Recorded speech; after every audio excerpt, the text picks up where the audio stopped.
Assalamualaikum warahmatullahi wabarakatuh. Selamat pagi adik-adik. Apakah kalian semua dalam keadaan sehat? Alhamdulillah. Nah, sebelum Bapak memulai materi pada pagi hari ini, alangkah baiknya apabila kita memulainya dengan berdoa. Berdoa mulai, berdoa selesai. Nah, pada pagi hari ini Bapak akan menyampaikan materi sejarah. Ayo coba tebak, siapa yang bisa menebak materi pada pagi hari ini? Iya benar, sejarah tentang Islam. Nah, apa sih yang akan Bapak sampaikan? Yaitu sejarah Islam di Indonesia dan sejarah kerajaan Islam di Indonesia. Nah, poin-poin yang akan Bapak sampaikan adalah: yang pertama, teori-teori masuknya Islam di Indonesia. Yang kedua, tumbuh dan berkembangnya kerajaan Islam di Indonesia. Yang ketiga, fase dan tahapan Islamisasi di Indonesia. Ada yang bertanya, Pak, sampai sini anak-anak? Oh, Islamisasi. Jadi Islamisasi adalah proses penyebaran agama Islam di Indonesia. Hinduisasi, Hinduisasi ya, proses penyebaran agama Hindu di Indonesia. Gitu adik-adik. Nah, kita masuk ke materi ya adik-adik. Nah, teori masuknya Islam di Indonesia itu ada 5. Sebenarnya ada banyak, tapi Bapak kerucutkan menjadi 5 saja. Yang pertama itu teori Arab. Nah, teori Arab itu dikembangkan dan didukung oleh beberapa tokoh. Di antaranya adalah Crawford, Keizer, De Hollander, Van Leeuwen, dan lain-lain. Banyak tokoh dari luar ya anak-anak, namun ada yang dari Indonesia adalah Hamka salah satunya. Teori ini tuh menyatakan bahwa Islam datang ke Indonesia langsung dari Arab pada abad ke-7 dan 8 Masehi. Mengapa? Karena pada zaman dahulu ada kerajaan Islam pertama di Indonesia yang bernama Kerajaan Perlak, yang berdiri pada tahun sekitar abad 8. Itu anak-anak. Nah, teori itu menyatakan bahwa Barus, daerah Sumatera sana itu adalah daerah pertama yang disinggahi oleh pedagang Muslim Arab. Hal ini tuh dibuktikan dengan penemuan arkeolog sumber-sumber epigrafi yang berbentuk batu nisan. Nah, dari sekian banyak batu nisan di sana, hanya ada 38 buah yang bertulis. 36 buah itu tersebar di kompleks makam Ibrahim, kompleks makam Amber, kompleks makam Makdum, dan lain-lain. Yang kedua adalah teori Gujarat India. Nah, para sarjana Belanda dan salah satunya tokoh dari India itu sendiri yang bernama Bojnabel. Menurutnya itu orang-orang Arab yang bermazhab Syafi'i yang berimigrasi dan menetap di India kemudian membawa Islam ke Nusantara. Teori ini kemudian dikembangkan oleh Snow Horgonji. Menurutnya ulama-ulama Gujarat adalah penyebar Islam pertama di Nusantara. Karena apa? Alasan Snow menyebutkan teorinya adalah: yang pertama, kurangnya fakta penyebaran Islam di Nusantara oleh bangsa Arab. Kedua, hubungan dagang India dan Indonesia telah terjalin lama. Karena apa? Zaman dulu sebelum Islam masuk ke Indonesia, apa agama pertama yang masuk? Itu Hindu dan Belanda. Hindu dan Buddha. Nah, Hindu dan Buddha itu berasal dari India. Dan yang kedua, wilayah Arab itu jauh ke atas sana, ke utara. Dan yang paling dekat itu India. Maka para sarjana dan salah satu tokoh di India, Bojnabel, menyatakan bahwa tidak mungkin bahwa Arab itu langsung ke Indonesia kecuali wilayah terdekatnya dulu, karena yang namanya eksplorisasi tidak mungkin langsung terjauh karena wilayah yang terdekat saja tidak diketahui. Maka bagaimana dengan yang jauh? Kemudian yang ketiga, inskripsi tertua tentang Islam terdapat di Sumatera yang menunjukkan hubungan antara Sumatera dan Gujarat. Terus yang ketiga, teori Persia. Bukti ini diajukan pada abad ke-11 pada pengaruh Persia. Buktinya itu mengacu pada pengaruh bahasa yang dilihat dari bahasa Arab yang digunakan masyarakat Indonesia. Misalnya kata-kata yang berakhiran huruf ta pada huruf ta marbutoh, yang huruf h tapi ada titik dua itu. Nah, jika bendi di sana bacanya, maka akan dibaca h. Itu. Yang keempat, teori Cina. Nah, menurut teori ini, Islam datang ke Indonesia dibawa oleh pedagang-pedagang Muslim Cina melalui jalur perdagangan pada abad ke-7 dan ke-8 Masehi. Nah, mengapa? Hal ini dibuktikan dengan data sejarah bahwa pada abad ke-7, Guangzhou sudah memiliki masjid yang bernama Huaxinzi. Sementara di Indonesia baru ditemukan makam-makam individu dan interaksi utusan dagang.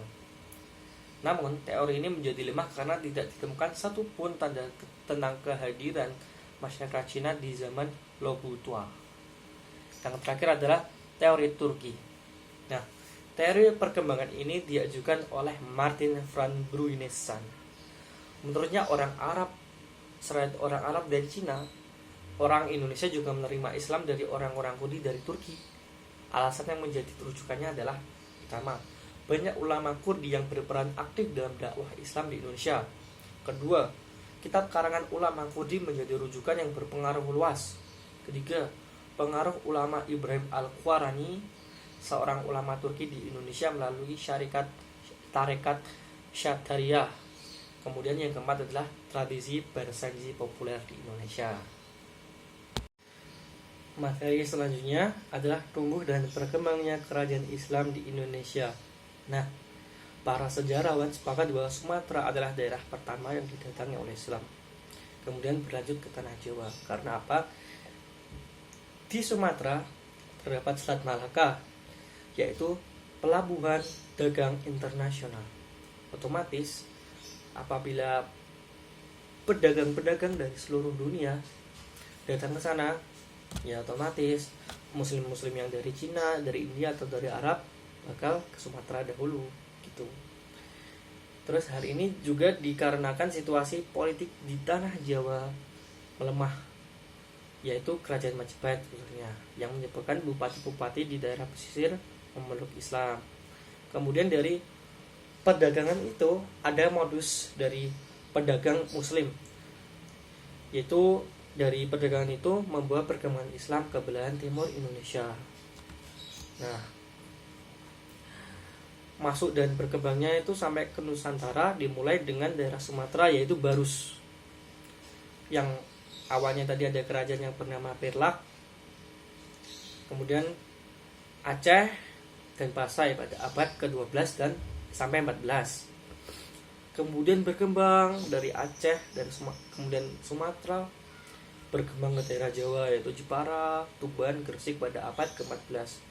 Kemudian dari Jawa berlanjut ke daerah Ternate dan Tidore, yaitu daerah Nusa Tenggara pada abad 15.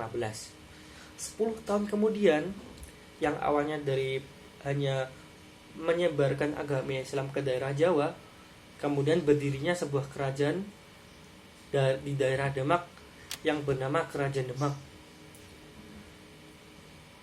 Kemudian Islam sampai ke daerah Banten dan Cirebon pada tahun yang bersamaan, yaitu tahun 1525. Sedangkan daerah Kalimantan,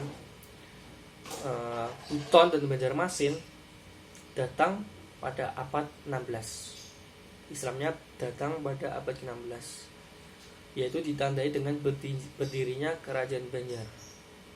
Nah, proses Islamisasi yang dilakukan dai melahirkan komunitas muslim di berbagai daerah yang nantinya menjadi sebuah kerajaan-kerajaan Islam yang awalnya dari tadi perdagangan, menyebarkan Islam, komunitas-komunitas, akhirnya berdirilah menjadi sebuah kerajaan seperti Kerajaan Perlak, Samudra Pasai, dan lain-lain. Yang terakhir adalah fase dan tahapan Islamisasi di Indonesia. Nah, saudagar yang menyebarkan Islam melalui perdagangan sekaligus pemompa jantung perekonomian rakyat. Jantung perekonomian rakyat itu apa sih? Perdagangan itu. Karena di Selat Malaka ada pelabuhan internasional, yaitu tempat perdagangan internasional. Yang kedua, sultan yang menyebarkan Islam melalui kekuasaannya. Nah, dapat diketahui bahwa penguasa ini menyebarkan Islam. Penguasa-penguasa itu adalah kaum bangsawan, raja-raja Islam, dan penguasa itu sendiri adalah saudagar yang menguasai jalur perdagangan.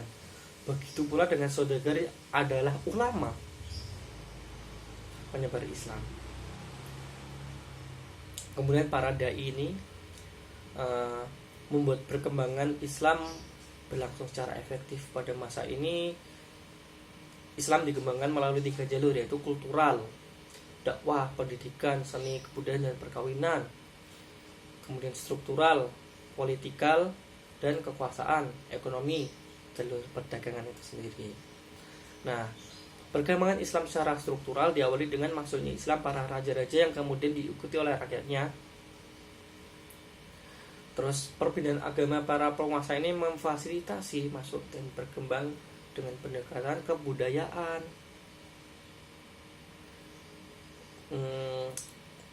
Jadi setelah maksud Bapak itu ada 2, yang pertama penguasa dan level bawah. Jadi ada di daerah yang mendekati penguasanya dahulu agar mudah memasuki akses islamisasi ke rakyatnya. Yang kedua dari bawah ataupun dari atas. Yang ketiga dari bawah dahulu.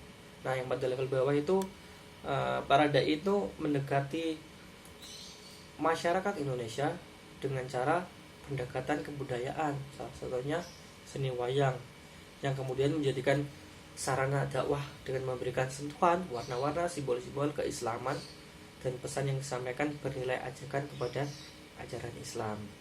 Nah, pada sisi lain, perkembangan Islam oleh para ulama berjalan efektif dan kondusif didukung oleh 3 aspek lain. Kerajaan-kerajaan Hindu yang mengalami kemunduran dan runtuh seperti kerajaan Majapahit. Kemudian jalur perdagangan yang luas diperankan oleh saudagar Muslim Arab, Muslim Cina ataupun Muslim India dan lain-lainnya. Kemudian yang ketiga, ajaran Islam tentang egalitarianisme yang tidak mengenal kasta seperti agama Hindu, sehingga membuat rakyat kelas bawah memilih Islam. Sekian dari materi yang Bapak sampaikan. Apabila ada salah kata atau kurang atau apalah, mohon dimaafkan ya, atau bisa memberikan saran dan kritik atau memberikan tambahan. Sekian, wassalamualaikum warahmatullahi wabarakatuh.